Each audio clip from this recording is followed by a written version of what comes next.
2 દિવસની હોળી કરવા આવ્યા, હવે પાછા ઘઉં વાળવા 15 દિવસે પાછા વળીશું।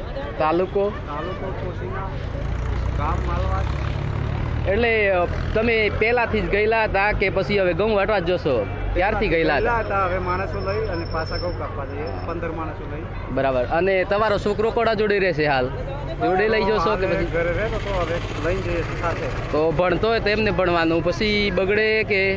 ભણવાનું નાનો છોકરો બગડે છે તો એમના માટે સરકાર કંઈક છોકરો માટે હોસ્ટેલો ખોલે કે એવું કંઈક કરે તો તમે મજૂરી કરો ને હોસ્ટેલમાં રહીને ભણી શકે ને?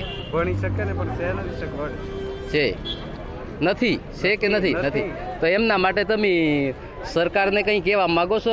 તમે મજૂરી કરવા જાઓ બરાબર, તો આપણો છોકરો એ હોસ્ટેલમાં રહીને ભણે તો એના માટે હોસ્ટેલ ખુલે કે ખુલવી જોઈએ કે ના ખુલવી જોઈએ? ખોલવી જોઈએ, સગવડ હોય તો મૂકીએ ને છોકરા। ગામનું નામ?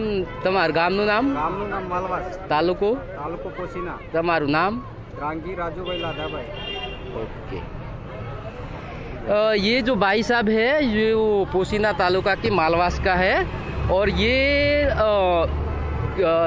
पहले 4 महीने पहले से गए हुए थे गेहूँ की खेती करने के लिए और अभी जो होली करने के लिए आए हैं और अभी जो उसके गेहूँ बाकी है काटने का तो वो 10-15 लड़का और लड़की को लेके जा रहा है और वो सभी काम पता के कम से कम 15-20 दिन तो उनका लगेगा और पूरा 1 महीना भी लगेगा, वो फिर वापस आएगा।